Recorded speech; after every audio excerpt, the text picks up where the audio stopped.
Hey, we're cooking with gas here on the Jewcast. Okay, careful using a phrase like that. This trial is a travesty. It's a travesty of a mockery, of a sham, of a mockery, of a travesty, of two mockeries, of a sham. Tradition! Oh, shut up, Carl! Shut your goddamn Jew mouth! You people are why there's war in the Middle East! Gekakken auf een jam. Nebbig. Verpoepoepoe. Vermischt. Verkakt. Vertutst. Verstonken. Farted. Exactly. You're what Grammy Hall would call a real Jew. Here we go. Episode 94 of American Jew coming at ya. Yeah, hope everybody's been having a happy Hanukkah or whatever you want to call it. Yeah, it's it's the final night of Hanukkah tonight. Have you been having a good one? I guess it's been okay considering. Had some latkes and some jelly donuts, some sufganiyot. Yeah, you're all about the sufganiyot. I mean, they're pretty good. I mean, who doesn't like a donut?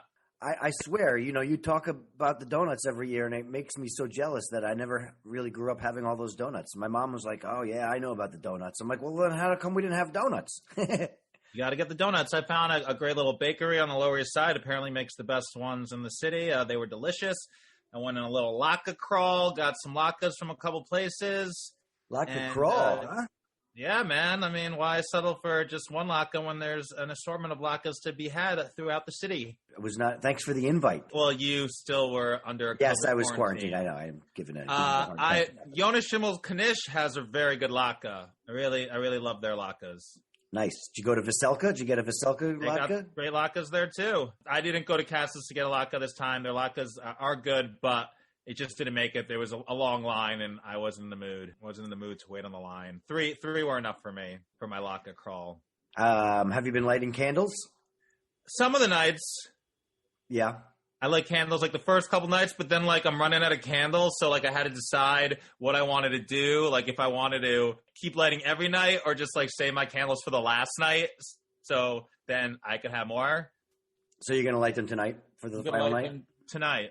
Yeah, I lit them with my parents every night when I was there, but I haven't lit them the last couple of nights since I've been back at my apartment. So I'm gonna light them tonight for the final night as well. I have final night of Hanukkah. Yeah, I am gonna light them up. Light them up. My mom always loves to do, the way we light them at home. After we do the prayer, my mom always likes to do the song. Oh Hanukkah, come light the menorah. Let's have a party. We'll all dance the hora. It's a very big tradition.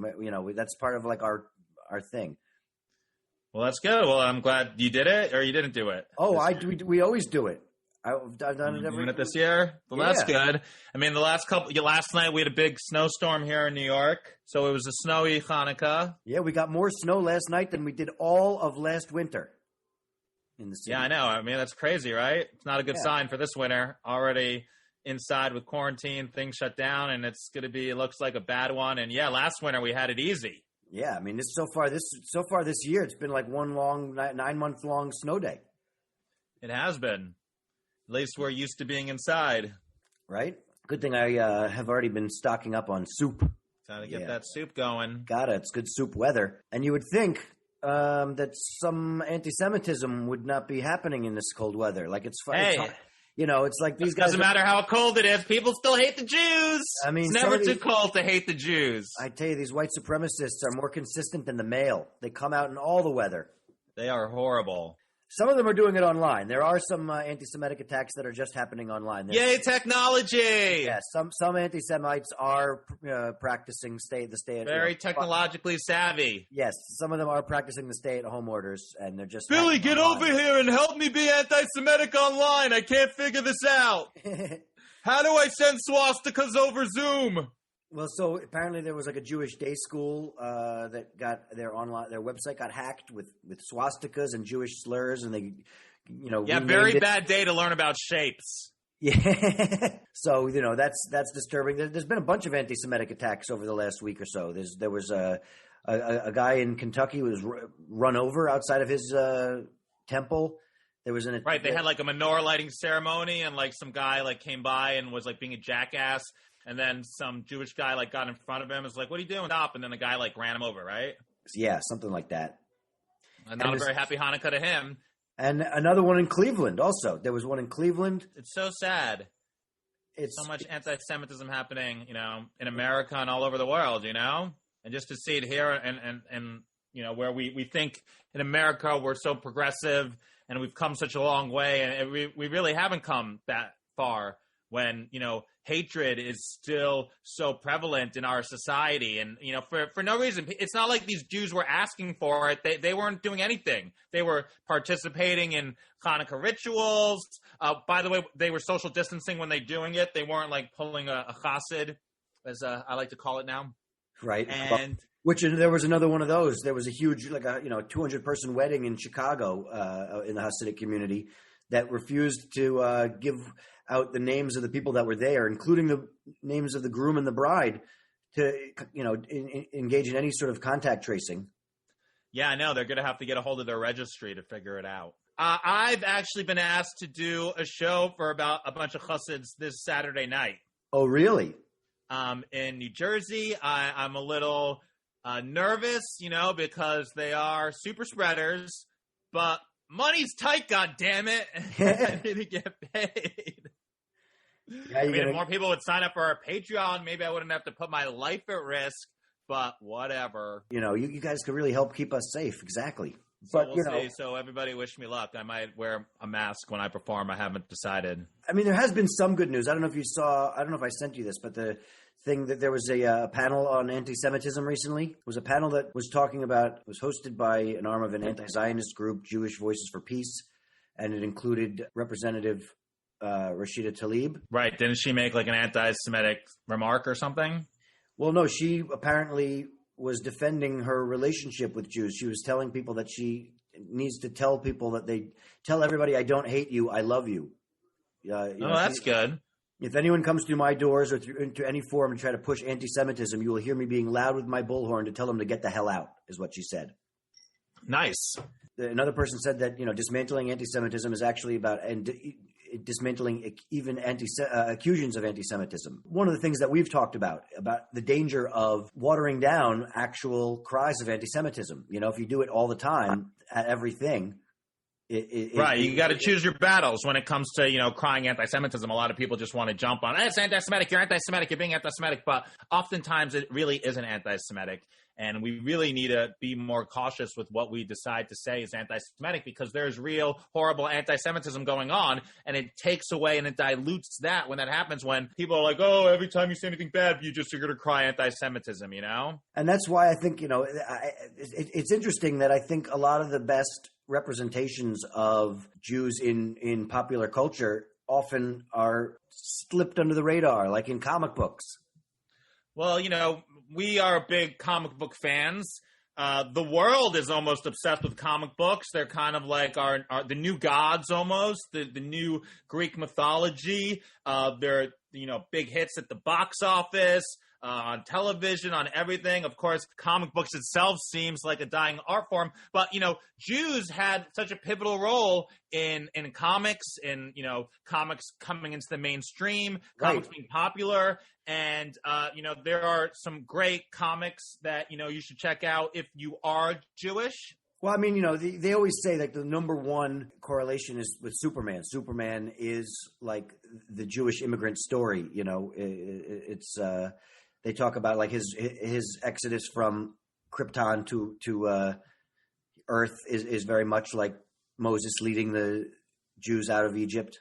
Right. Jerry Siegel and Joe Shuster, who created Superman, who was pretty much began like the modern superheroes in comics, were both Jewish.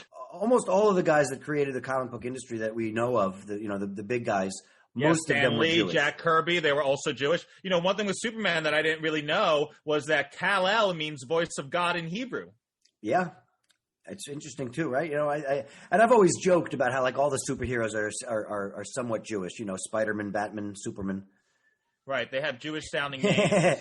But the fact that they were all created by Jews and that used a lot of these stories and allegories to express their own internal struggles with society and with their own, but there is a big story this week about how there are a number of comic books out there that deal, directly and explicitly with not just Jewish culture and Jewish traditions, but with Judaism and religious practices. That's all great stuff. And some of it is like, the graphic novel Mouse. Have you ever read Mouse? Yes, I have. It's by Art Spiegelman, and it gave kind of graphic novels some credibility. And it's about how his father survived the Holocaust, and the Jews are portrayed by mice, the Germans are portrayed by cats, and the French are portrayed by frogs. And pretty powerful. So that's definitely, it's art. It's actually art. It's not just comic, you know? And so many creators, of course, we mentioned Stan Lee and Jack Kirby, and we mentioned Jerry Siegel and Joe Shuster, but also Bill Finger, Bob Kane, who created Batman. They were Jewish. Eisner, who's, very big part of revolutionizing the comic book industry. He was Jewish. Neil Gaiman apparently grew up in a Jewish household. Yeah, I'm a big Neil Gaiman fan. And Chris Claremont, who wrote a lot of the X-Men comics that we're familiar with, he was Jewish also, and there's some very Jewish overtones of right. He created Kitty Pryde, who is one of the most recognizable Jewish superheroes in the Marvel universe, and of course, he made Magneto's survival of the Holocaust a little more prominent in his character, which I think is great. Marvel, they do seem to have more Jewish characters, whether it's Magneto, Kitty Pryde, Ben Grimm, the Thing from the Lower East Side over here was also Jewish. It's great to see so much Jewish representation and to see, comic books become like an allegory for like Jewish life. It's also nice. I've always thought like Ben Grimm, the Thing, being Jewish, like he was essentially the only explicitly Jewish character in the early, in the golden age of Marvel, Marvel's first major Jewish superhero. Yeah. And the fact that he's like a big tough guy, it's not how Jews are normally portrayed. No. Well, that's good. You don't want to mess with the Thing. Yeah. But also, there's also that famous Captain America cover of him punching Hitler in the face. Yeah, right? I mean, they got to beat up the Nazis. I mean, that's the other thing that we didn't. That's the one omission from that article was that Captain America literally fought the Nazis. Yeah, who's a bigger villain of all time than the Nazis? So it's great. It's great that Jews are so represented in comic books. Some of the other ones that people want to maybe check out, of course, have to do with the X-Men. A Contract with God by Will Eisner, who we mentioned. X-Men: God Loves, Man Kills, which is by Chris Claremont, which was the introduction of Kitty Pryde. So check them out. If you like comic books and you like seeing more Jewish representation, that's a great way, I mean, we got to see more. Maybe in the next Fantastic Four movie, they'll have, the Thing do some more Jewish stuff where they'll mention that he's Jewish. Have him do some more Jewish stuff. Yeah, have him shake a lulav or something, or light a menorah. Yeah, have him send some soup back, It's complaining time. Yeah, right? That could be good. Well, speaking of complaining, the other article you sent me is about there's this like Jewish rabbi consortium called Ask a Rabbi. Ask the Rabbis. It's a column in the Jewish Moment. I asked, and he will not let me go out with his daughter. Well, they have just different questions for contemporary age. How to interpret things of interpreting the Torah and the Talmud. By today's standards. And one of the questions that came up this week was, can robots be Jewish? Right? Can they? I never even thought of that or considered. People are, I guess we're saying like the Golem that happened, in Prague, that they created as part of Jewish mysticism, that he protected the Jews from persecution, that he was like a robot, possibly also the inspiration for Frankenstein. So, and he was Jewish. So now, in our age that we're in with AI and robotics are becoming more and more accessible, and we're probably going to see more robots in the future. Like, can there be Jewish robots?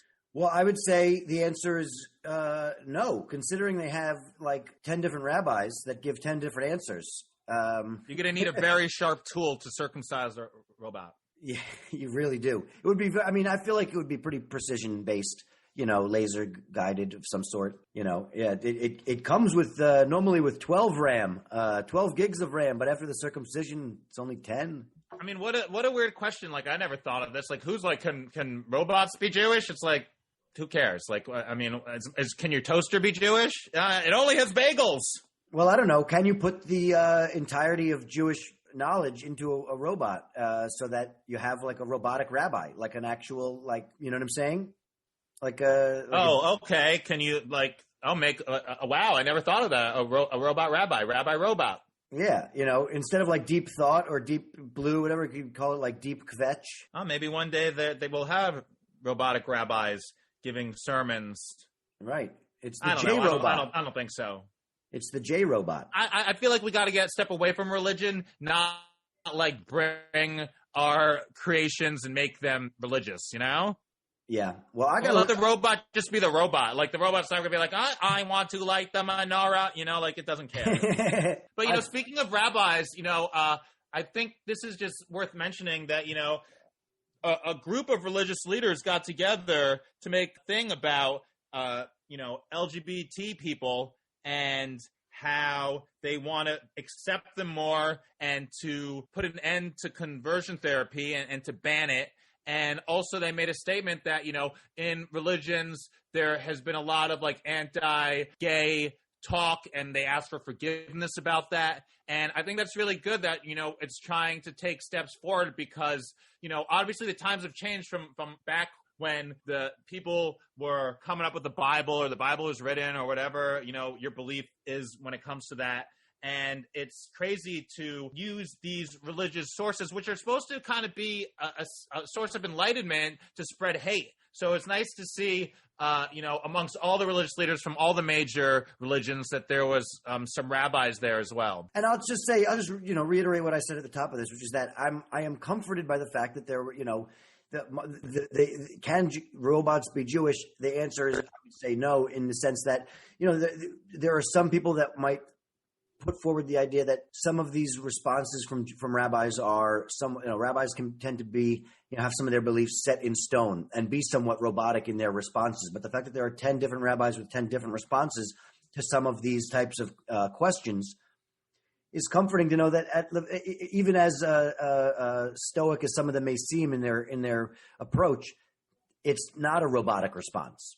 I take comfort in that. And also, there are no definitive answers, It's not just like, this is it and that's it. Different rabbis have different opinions and they have different thoughts. And, it's kind of like, it's almost fluid.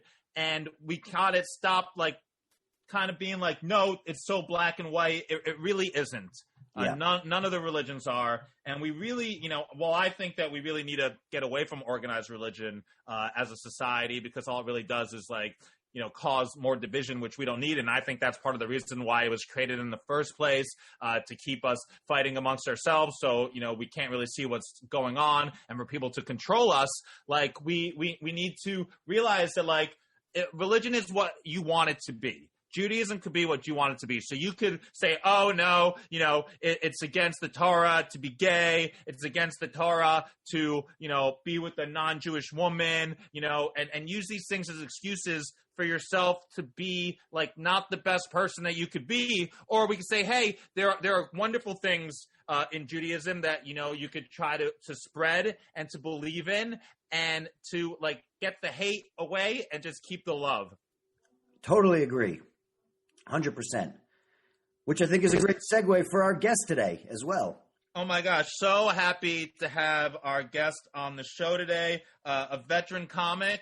Yeah, Carole Montgomery. I've known her for a long time. She has been in the game for quite a while. She has a special that she produced called Funny Women of a Certain Age that has been airing on rotation on Showtime, and there may be another one of those specials coming soon as well. But if you have Showtime, make sure you look up her special, Funny Women of a Certain Age. It's her and a bunch of other really funny women.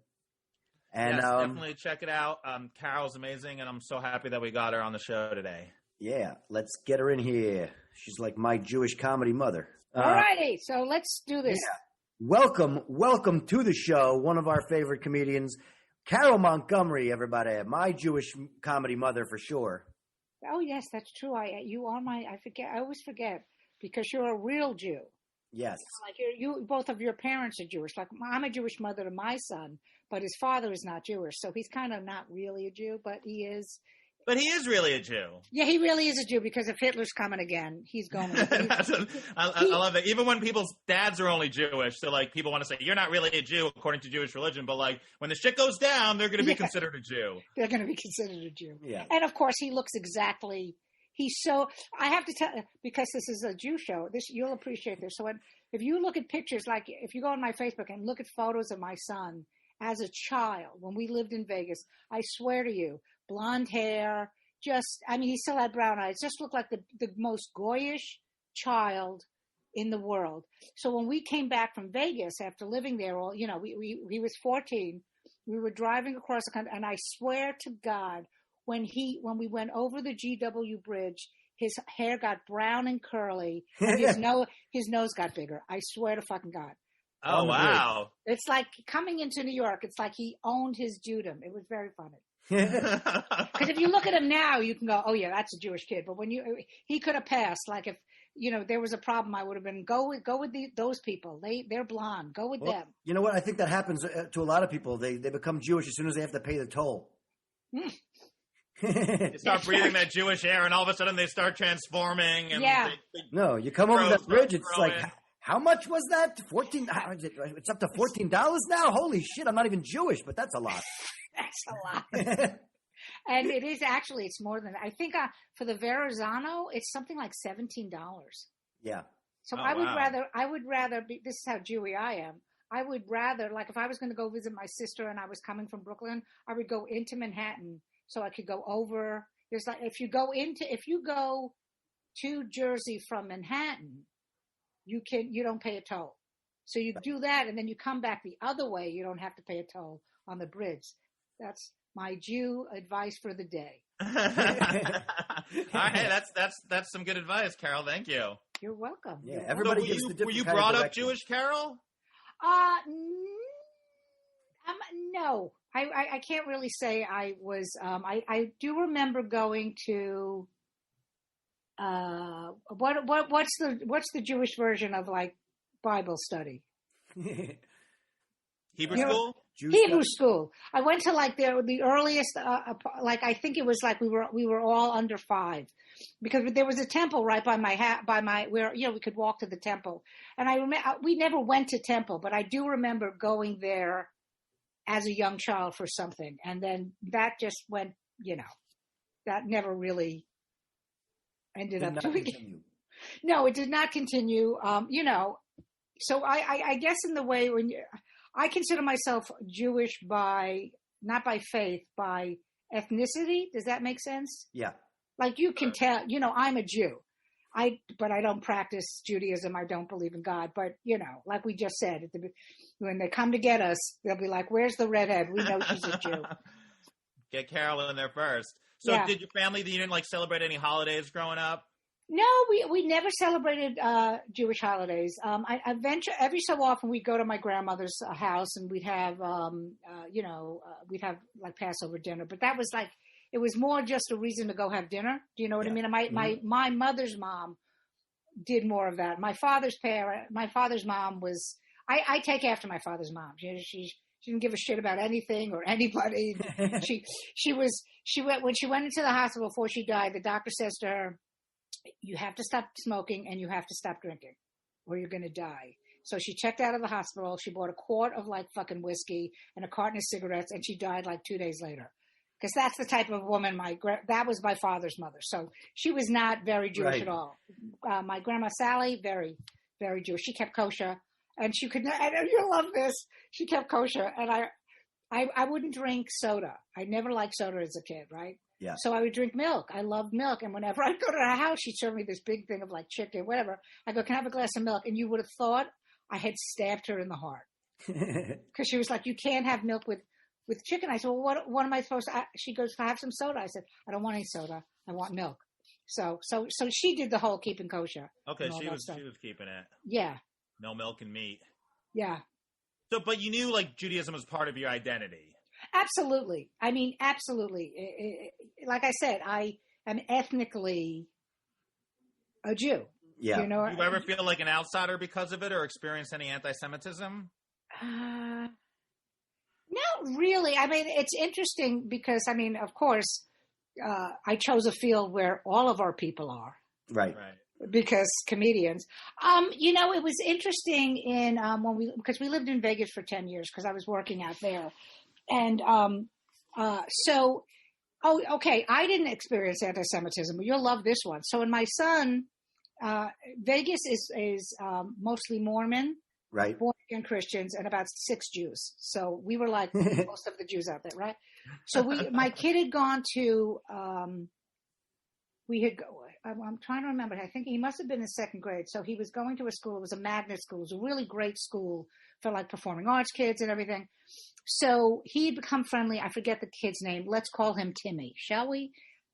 And he used to go to Timmy's house after school or something. I never picked him up, but my husband goes to pick him up. Okay. Well, before that, my kid comes home one day and he said, "Mom, Timmy said that I killed Jesus." Oh, wow. And Maybe his name should have been Hitler. So I say to him, I said, "You didn't." He goes, I told him I was Jewish. And the kid said, because Jews killed Jesus. And then when my husband, he only played with this kid a couple of times, but Todd came and picked him up one day and was talking to the parents. And it was a whole thing about, where were your horns? Where was Lane's horns? Wow. And that, dinosaurs did not roam the earth. Everything started when Jesus started. And Todd picked up Lane and he came home and he went, he's never going over to that kid's house again. So yeah, so he more so than I did because, because there were not, it's not like living in New York City where everybody's a Jew. Right. So yeah, no, he got it a lot. And in fact, what's interesting is his 2 best friends growing up who were not this way, who were very loving of him, but they were both born again and they accepted him as, as their best friend. It was just interesting that this other child who was, I guess, a born again too, was just spouting whatever his parents were saying. Right. Yeah, it's horrible how hate spreads, It's like, I always, religion, it kind of, you basically are the religion that your parents are. Right. It's kind of like a sports team. Whatever team your parents like, you end up liking. And unfortunately, the same thing happens with hate. And, kids copy what they see their parents doing. And it's just crazy that, this wasn't that long ago and people would still be that ignorant to think Jewish people have horns. Yeah. That's where they wear the yarmulke to cover them up. Well, that's the thing is Lane's 28 now. He was in 2nd grade. So that was 20 years ago. I mean, the fact that that was only 20 years ago. And we still have that type of. Who knows how much more radicalized Timmy's become since then? If I'm not mistaken, I think he is the new COVID czar for Trump. I think. Oh, could be. Right. Well, I better not say anything bad about Trump or he's out of a job. Yeah. Well, so did you and your husband raise Lane with any Jewish traditions, or did you do a lot of? I mean, what about Christmas or Hanukkah? Did you do both of those? Because I know Hanukkah is one of those things that you can do without really bringing too much of the religion into it. Or but also I know a lot of kids are just they want the Christmas. Yeah, well, it's funny that you mentioned that because when I was a kid, I always wanted Christmas. As a Jew growing up, when because I'm 62, so it just never made because Christmas was always way cooler. Of course. Then and so Todd and I always celebrated Christmas, but I wanted him to have a sense of Judaism. So in Vegas, especially, I had an actual menorah where we lit candles. I told my son, I have no idea what prayer is. We're just going to go, here's a candle. Yay. Day 1 of Hanukkah. Woo! Rub it up. Thanks for the light. Yeah. Because we both are not very, I'm more of a person that believes there's. Because you're both godless heathens. Yes, that's true. That's true. But I make a great matzo ball soup. I think it's because my husband doesn't believe in anything. I believe, well, I shouldn't say that. He probably is on the side of what I believe is that I think there is an energy around humans and, basically we follow the Star Wars rule, good versus evil. That's that to me is really what, if you're a good person, it's not because Jesus or Moses or, Allah said it. It's just, you should always be a good person. And that's how I taught my son. I said to him, you have to own up to your your mistakes. You have to be a good human being, and that's more important. So we've let him, and he's like us. He doesn't really believe in anything. He is also Jewish ethnically, but I'm trying to think. We did the Hanukkah thing. That was important for me, for him to understand that there were both types of things. But you'll appreciate this. So he was in Vegas. He was an actor, a local actor, and he was cast in in a play called Adam Baum and the Jew Movie. I don't know if you've ever heard of it. No. But he played Adam Baum, and basically it's a whole thing about Nazi. It's a long, boring story. But he plays a kid. He plays a kid on the eve of his bar mitzvah, and he's like the son of a movie studio guy who has some kind of, and he's Jewish, but he has something to do. There's something to do with Nazis. I forget, but it's the eve of his bar mitzvah. So because we never had a bar mitzvah for him, but my father came to see the show in Vegas, and my father was the night of it, because he has to say the prayer and everything. My father was sobbing. He was sobbing because it was like, this is the closest to a bar mitzvah Lane's ever going to have. That's hilarious. And that's some method acting right there. Yeah. So it's funny because he's never had a bar mitzvah, but he had to learn the prayer. Wow. Okay, well, that's good. Yeah, I think that counts as a mitzvah, even if you're doing it for a gig. Look, if you don't look at my son and I tell you his full name, you go, that's not a Jew. His full name is James Lane Montgomery. I mean, that's not a Jew. Right. Moshe Lane Montgomery might be nice. Moshe Levi. Well, yeah, exactly. Montgomery. Well, that's always good. When you're in Vegas, you got to kind of do that to just sort of play the odds. It really helps to keep the bookies on their toes. Do you think Judaism became more a part of your identity when you got into comedy and you were doing more comedy? I don't think so. I mean, I do. There's things about me now, like we were saying before we started, when I was telling Jonathan, I have to go on first because I'm an old Jew. I mean, there's definitely things about it now. Like I am. I'm usually when I do Zoom shows, because I know this is audio, but usually when I do Zoom shows, I'm in my desk and I have the light on, everything. I am literally sitting in my bedroom with a heating pad on my back. I've got a blanket around my feet because I'm fucking freezing. So I don't think starting in comedy I became more Jewish, but I'm definitely more Jewish as a grown 62-year-old woman. Yeah. Okay, so Judaism came with age. Yeah. Yes. Judaism came with age. I am, you grew into it. I did. Well, do you talk about being Jewish in your act at all? Is that something that you talked about in the beginning? Because I don't know if you've ever really done a whole. I don't know if I've ever seen you do a lot of material about your Jewishness. It's sort of like an incidental fact of who you are, and not sort of a focus of anything you talk about. I think I might have when I first started. Oh yeah, okay, all right, okay. The one joke I used to do when I was after my husband and I got married, the joke used to be that I'm Jewish, and I married a Mormon. My mother came to the wedding with an oven on her head. So that's basically the only joke I did about being a Jew. Like I said, it's who I am in my ethnicity, but it's never, put it this way, being a Jew has not helped my career in any way. So ours either. I know. And for the people listening who hate us, just because you're Jewish doesn't mean that I know everyone thinks we own everything in the media, but it doesn't help us.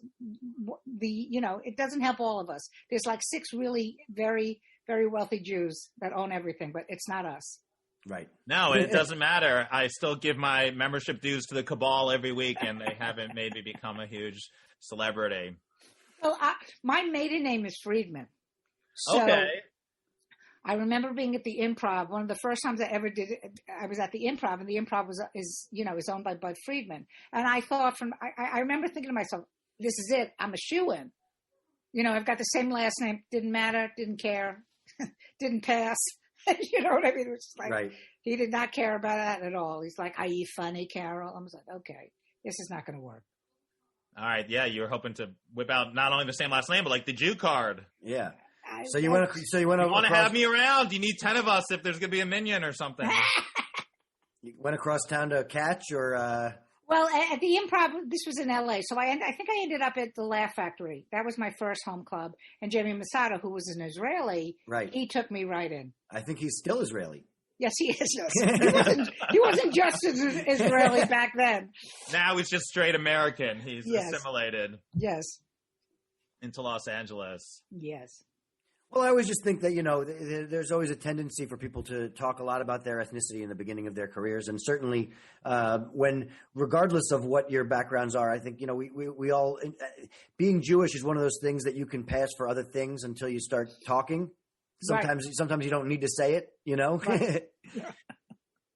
Right. Well, but because, and I have, Montgomery is my married name and I'm a redhead. So when I do tell people that I'm Jewish, they're like, "Are you?" Can you not hear it in my voice? Really? It's very funny that people sometimes they think I'm Irish mostly because of the red hair, which by the way is from a box. It's fake. Uh-oh.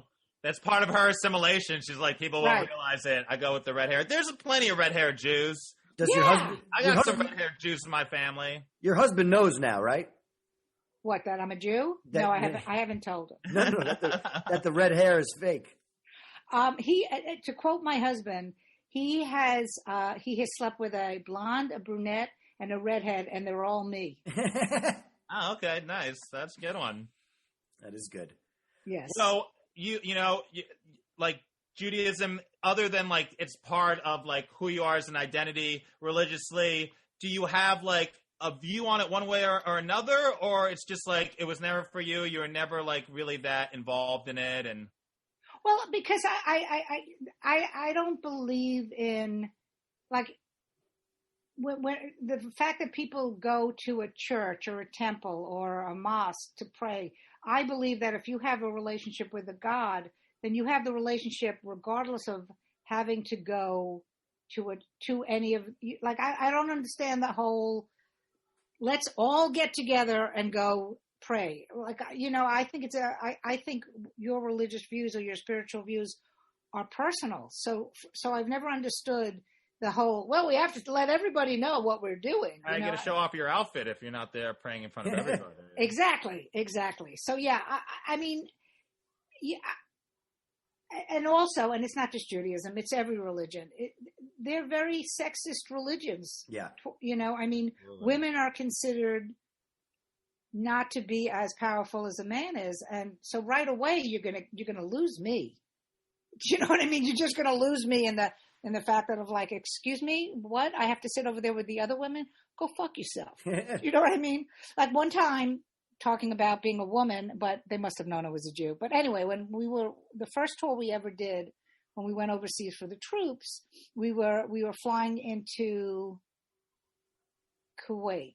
Kuwait? Yes, Kuwait City. So now... And they forgot your kosher meal on the plane. They did. I was very upset. There was there was ham. Anyway. So we get off the plane and I mean, this was the first time we did it, so I wasn't aware. Now I know, but you have to go through customs, which is fine. But then you have to go get a visa, right? So it's me, two other women, two other guys. But I was the tour manager besides being a performer. So I'm walking through Kuwait, and there's no women to be found there, right? Mm-hmm. And I keep asking somebody to help me. Nobody would talk to me. Wow. I had to literally go grab one of the guy comics and go, they're not going to talk to me. Would you please come over here? And so he went over, and of course he loved it, and he got us the information. So, and that had to do with because the Muslim religion is also very sexist. It was just they were not going to, like what are you doing without a man next to you? Right. So religion in general, I'm not a big fan of because I'm a woman. Yeah, tolerance and equality don't seem to be like core values in most of the major religions. No. And I think it's like, I like what you had mentioned earlier where, I always thought that, like, I don't need some book written hundreds and hundreds of years ago to tell me the difference between right and wrong, especially when a lot of the things in that book I think are wrong and don't really reflect the values or what I think a good person would have or would think or would treat other people like. Right, but that's what I'm saying. That's the one thing I brought my son up with. It was like, you have to be kind to people. You have to be good to people. You can't treat people, because he's also in the business, and he's a musician, and he's acted, and I said, you have to treat everybody like if you're doing a play or your roadie is help, they're not your slave, they're not your servants, they're people who are working for you. So you treat them with the same kindness you treat anybody. But too many people think, well, I have money now, so I'm going to treat this person like shit. And the old snap. I remember being a waitress, and if somebody snapped at me to get my attention, I spit in their fucking food. Which is not kosher. Well, Carole, take this back to some more Jew talk. Oh, Jew talk, yes. Have you ever been to Israel? I have not been to Israel. I want to. I wanted to go, but I just haven't. It's one of those. I've been to all the Middle East countries. Right, you mentioned. Besides Israel, I've been to Iraq. I've been to Kuwait. I've been to Qatar. So I have not been to Israel. I would like to go. I really would. But I mean, first of all, as Americans, are we ever going to be able to leave this country again? Right. You never know. But I would like to go. Have you guys been? Yeah, we've been. Yeah. Did you do the, what's it called? Jonathan did Birthright, but I went for, I was there when I was when I was a teenager. I went for a friend's bar mitzvah that my mother also turned into a family vacation. So we, how did you like Birthright, Jonathan? I liked it.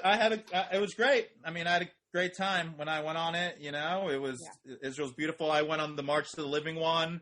So we went to Poland first. Oh, wow. And we went to all the camps and everything. So it was, an eye-opening experience, an educational experience. And it was a good time. I mean, who doesn't want a free trip to Israel? I know. I'm so pissed at my son because he did not do Birthright. And I was so mad at him because, first of all, it's a great experience. And second of all, it was free. Why didn't you go? I mean, like he just didn't want to go. I said that was, He can't still do it? Can't you? No, he's 28. So I think they made it that you could be a little older. I think he might be able to still do it. That would be 26 nice. Was the cutoff, but somebody had told me that now they've made the age limit older. That would be nice. I would love for him to go. I think that would be really, I mean, I want to go too. I really do. I would like to go there. But speaking of the camps, when I was a kid, we were in. I went to Anne Frank's house, and I forget, is that in Holland? Was it Holland? Yeah. Amsterdam. Yeah. And so this is how long ago this was, because I think you couldn't do this stuff. But whenever somebody says you can't go somewhere or you can't go in something. So when we went into the house, we went into Anne Frank's house, and there was the bookcase, and you weren't supposed to go up the bookcase, but I, of course, wanted to see what it was like up there. Do you know what I mean? Yeah. So I was able to. I don't remember what. I don't know if the tour guide wasn't looking or what, but I went in and I saw. I saw the whole what it was. And that. And they didn't catch you. And they didn't catch you. No, they didn't catch me. And then they closed the fucking bookcase. Well, there you so. It's you had the most Jewish Anne Frank experience that you could have. You hid behind the bookcase. Exactly. Yeah. And that it's funny bringing that up because I always forget about talking about this because I was my one thing my dad did that was really great was he was a teacher. He had the summers off. So the first few summers, as Jews, you'll appreciate this, he was a bartender in the Borscht Belt. So we went up every summer. We were kutchers. That's where we were. Yep. So but he saved all that money from being a bartender so he could take us to Europe. But I was reading Anne Frank when we went to see the house. So that really affected me. Like, when you go up there and you go, and I remember where there was, I think it was the attic where she met, is that where she was, she used to hang out with the boy? Yeah. And I snuck up there too, because, me. And I remember that the feeling of what that must have been like, how, because it was, it was a full house behind the bookcase. Yeah. And how, as a child, to have to be, how terrifying it must have been to be in that situation. So that maybe cemented me as a Jew too, mentally, ethnically. Do you know what I mean? Mm-hmm. And I also remember that we went to Germany after that, and I was terrified about going to Germany. Was there a lot of Holocaust awareness, education in your household growing up? Nope. This all had to do with me reading the book. Wow. The book. When you were in Kutcher's for the summer, did you see any Borscht Belt comedians that maybe were a bit of an inspiration to you to get in the biz? Well, funny you should mention. It's so funny how you live your life and you don't realize why you do things, and it didn't dawn on me that, of course, that's what happened. That's why I'm a comedian, because my dad was a bartender in the clubs. Like, I literally would, that's where you meet all the best comedians, is in the bar. In the bar. So I would sit with him while he would set up. Now, I was 7, 8 years old, and, Toady Fields would walk in. I met Rodney Dangerfield when he was Jack Roy. Wow. There's a great photo of me with Joey Lewis. Nice. Okay, from Car 54. So years later, I remember talking to my dad going, all the shit you gave me for becoming a comic, and it's your fucking fault. Do you know what I mean? It was his fault, because I would literally sit there and they'd come in, maybe they do a mic check. So yeah, I met a lot of the great guys, That's awesome. Cool. Carole, we have some questions. Did you want to say something, Jordan? I'm sorry. No. I was going to lead directly into that as well. I was like, despite the fact that Judaism didn't play a huge role in your life, yes, there are some questions that we ask. If you have is there a favorite Jewish holiday that you have? Is there a favorite Jewish holiday that I have? Probably Passover, because that's the ones I remember having the Passover dinner with. I mean, we talk about that a lot as well, about how, like I say in my act, I don't go to temple, I show up for the dinners. Like, I think it's all about getting together with the family.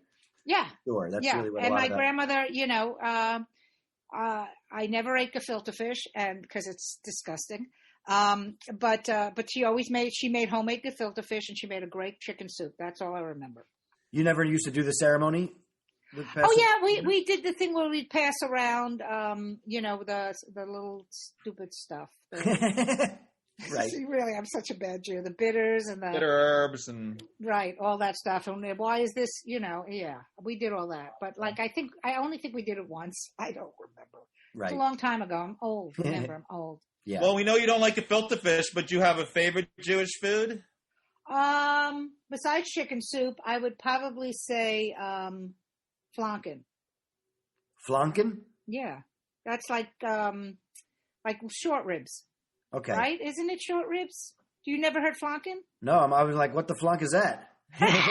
But I also love my grandma. Oh, that's the other thing my mother, she used to make great latkes. Oh, there you go. So yeah, okay. but like I remember the last time we did a Passover dinner, Todd was with me. So now, and I've been with my husband since 1981. So I warned him. I said, we're going to Passover dinner. And, of course, he loved all the food. I said, you're not going to be able to shit for a week. Because it was all potatoes. That was all potatoes. Okay. Yes. Did you make any latkes for Hanukkah? Do you take your mom's recipe? No, I don't. I've actually never made latkes. I've made my grandmother's chicken soup, but I've never made the latkes. I should try that. Yeah. Do you have a favorite Jew? Fictional, biblical, in real life, and anyone? Mel Brooks. Brooks. I love him. I mean, did you see? There was a couple of videos that his son did with him about staying inside. Yes. Jonathan, did you see it? I haven't seen them. Okay, so basically, it's Mel Brooks saying, I'm paraphrasing, but he said, "Hi, I'm Mel Brooks.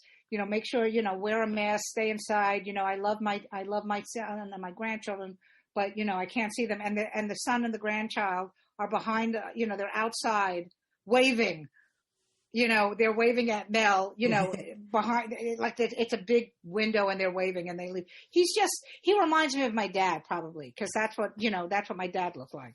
So, and Mel used to work, he was a tumbler right. in the Borscht Belt. So, I did not meet Mel Brooks. I think he was already gone by the time I was going in, because I think he was working in the Catskills in the 50s, and I got there around early 60s.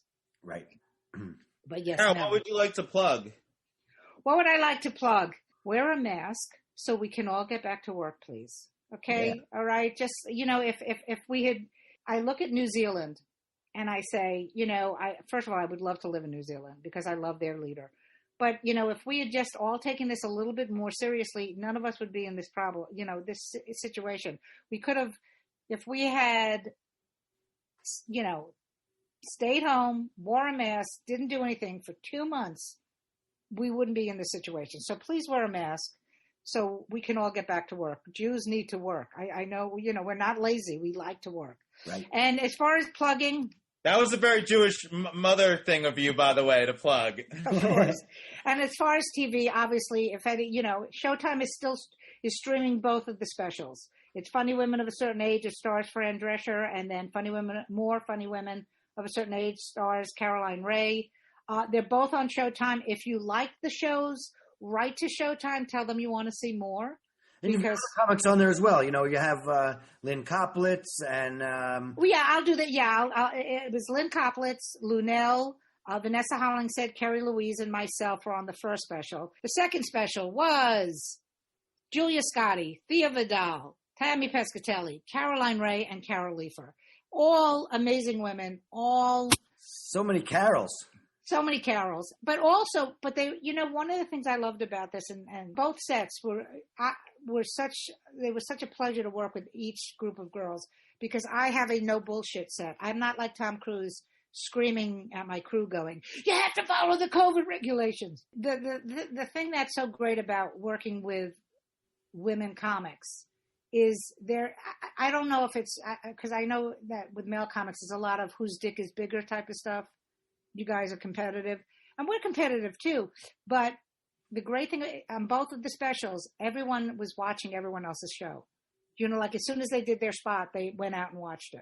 Right. Like I was running around because I was also the executive producer, so I had to make sure everyone. But I would look out and I'd see everybody standing and watching someone start, and that's really a wonderful and lovely thing. And they were all wonderful. The stars, Fran Drescher and Caroline Ray, two of the most humble. Like, if you're going to get stars, you want people like them, because they are just the most nicest, humblest people I've ever worked with. Well, Carole, thank you so much for coming on the show. We love you. Have a happy Hanukkah for the last night, and we look forward, hopefully, to see you at more shows soon. Yes, and not on the subway shows. Well, thanks, guys. Bye, Carole. Yeah. Bye. Carole. Huge thanks to Carole for coming by and stopping by and chatting with us today. One of my favorite Jewish comedians. Absolutely. Be sure to check out her Showtime special. Yep, her special Funny Women of a Certain Age is on Showtime. And you can also find her online at CaroleMontgomery.com. It's Carole with an E. And she's on Twitter at National Mom and on Instagram at Carole Montgomery Comic. And we thank you guys for listening to our show. Make sure you check us out on social media across all platforms at American Jew Podcast, except on Twitter, we're American Jew Pod. And if you haven't signed up for our Patreon page, how dare you? A shanda to you and your family. Yeah, please sign up. Even if it's just $1 a month, we would very appreciate it. You can consider it tzedakah if you want. You can follow me across all social media and money apps at Jonathan Randall. And you can always follow me on Instagram at BeatnikNudnik. You can also always follow my other podcast, Where's the Grief, across all platforms. Thank you guys for listening. Happy Hanukkah.